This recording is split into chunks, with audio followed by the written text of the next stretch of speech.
only fell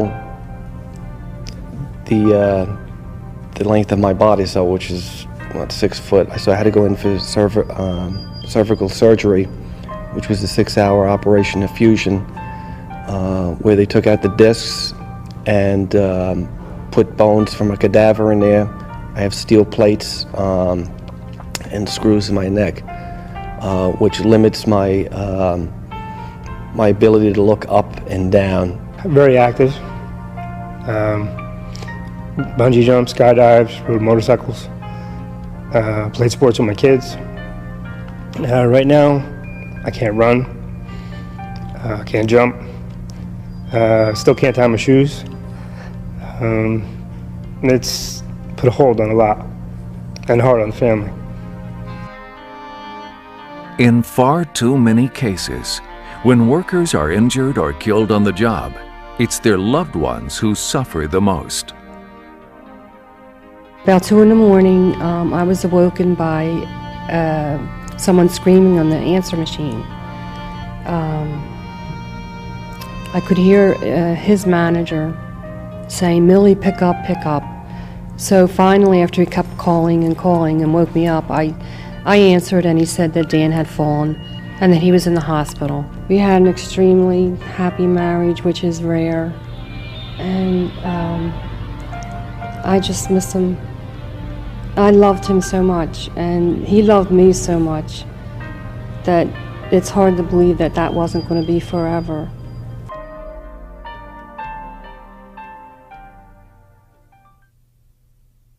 Falls are the leading cause of on-the-job deaths in construction. More than 1/3 of all deaths in construction are due to falls, and nearly 60% of fatal falls are from head injuries, traumatic injuries, and massive internal injuries. Injured workers and their families find that workers' compensation never comes close to restoring their economic security. And the financial end of it is just incredible. Granted, I got workman's comp, but if you're used to going off and making X amount of dollars a week to bring home, and that's what you're used to living on, and now your salary is half of what you normally would go off and bring home, it's almost impossible to ever recover from that. Building and construction workers use ladders every day. Yet, like any piece of equipment that's not properly maintained, used, and inspected, they can let you down.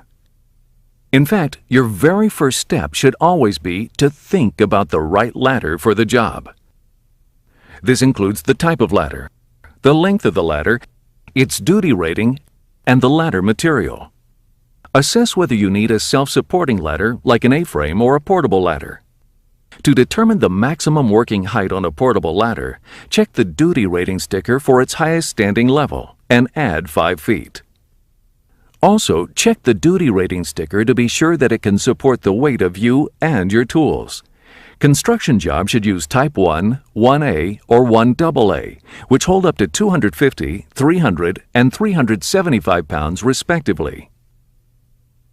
Here's a basic checklist of what to look for each and every time you set up a ladder.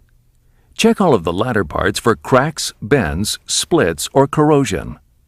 Check all rungs and step connections. Make sure the feet work properly and have slip-resistant pads on the feet. Make sure rung locks and spreader braces are working. Be sure all bolts and rivets are secure. On extension ladders, make sure the rope and pulley work, and the rope is not frayed or tangled. Finally, make sure that the steps, rungs, and other ladder parts are free of oil, grease, and other materials. If you find any damage to a ladder, label it "Do Not Use" and remove it from the worksite for repair or disposal. You really got to weigh what you're going to get. You're taking a chance on this bad ladder for a day's pay, but look what's going to happen if maybe you'll get this day's pay if you get away with it. But if you don't get away with it, what's going to happen to your family, to you, to the people around you? Over the past decade, the number of people who've died falling from a ladder has nearly tripled, and thousands of workers have suffered disabling falls. Ladder inspection and maintenance are important components of any fall protection program. But even the best maintained equipment can fail if it's not set up properly. Here is a basic checklist for setting up a portable straight or extension ladder. The first step is to position the ladder in the safest location possible. Avoid location hazards such as entry and exit doors, vehicular and pedestrian traffic, uneven flooring, or landing points. Don't use a ladder in windy conditions, and it's recommended that you stay at least 10 feet away from overhead power lines. Once you find a safe location, you need to prepare firm, level footing.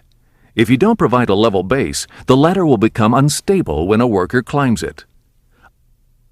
To set a ladder at the proper angle, the base should be 1 foot from the wall for every 4 feet in height. That makes a 75-degree angle.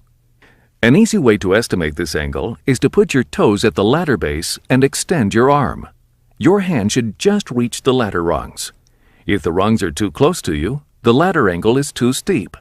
If the rungs are too far from you, the ladder angle is too broad. Make sure to extend the side rails at least 3 feet above the upper level. This allows you to move safely from the ladder to the landing. Brace or tie off the ladder near the base. If there is no structure to tie off to, then you can tie it off to a stake in the ground behind the ladder. While getting help to hold the ladder in position, secure the top of the ladder so that it cannot move away from the wall or move laterally. Lashing a rung to an anchor is one way to secure a ladder. Make sure the anchor will hold. Barricade or rope off the area around the bottom of the ladder to protect it from traffic. Keep the area around the ladder clear of any potential hazards. Clear away debris, clutter, and obstructions from the areas around the bottom and the top. A stepladder is not designed to work in the closed position and should never be used when leaning against a wall. Now that your ladder is positioned safely, you're ready to use it. Nothing to it, right? You've done it 100 times. But have you ever climbed the wrong side of the ladder, straddled it, or sat on top? Maybe you've walked the ladder to move it. In the construction industry, we all feel tempted to take shortcuts now and then. But shortcuts can end up taking more time, especially when there's an accident. The accident wouldn't have happened if we followed normal procedures, just one man on a ladder. Preventing accidents like this is why it's so important to follow this basic checklist for climbing a ladder each and every time. You must face the ladder whenever you step on it. Never climb up or down a ladder facing out. Follow the belt buckle rule by keeping your body centered within the side rails of the ladder. Use three-point contact. This means that you have 2 hands and 1 foot, or 1 hand and 2 feet in contact with the ladder at all times. It's the safest and most sensible way to go up and down a ladder, and you'll always be sure to have at least 1 hand on the ladder. Carry no loads. Carry only small objects in a toolkit on your belt. You cannot carry any load that could cause you to lose your balance. Use hoists or chain falls to lift materials. Wait for the worker who went up the ladder before you to get all the way off at the top. Then you can climb. This rule applies when coming down the ladder too. To maintain stability while on the ladder, don't pull, lean, stretch, or make sudden moves. These could all cause you to lose your balance. And never try to take a shortcut by walking a ladder over to a new position. Be especially careful as you step onto and off of the ladder. To make sure you have the proper foothold at the top of the ladder, you should be able to fit your foot on the step closest to the upper landing without your toes hitting the wall. On straight or extension ladders, you can climb up only to the 4th rung from the top. No standing on top or top step of a step ladder. On an A-frame or step ladder, you can climb no higher than the 2nd step from the top. Never climb on the cross bracing, and never sit on any step, including the top. Construction is dangerous work, but we can make it less dangerous by doing as much as we can to work safely. If not for ourselves, then for our loved ones. every day, make sure you do it correctly and put the ladder up right, check it, make sure it's not rotted and nobody gets on there with you. And otherwise, when that one accident happens, it's too late. You can't go back, like I've said to my father a couple times. If you could just go back to that one day and just say, let me stay home today with the kids, how different everything would have been for everybody.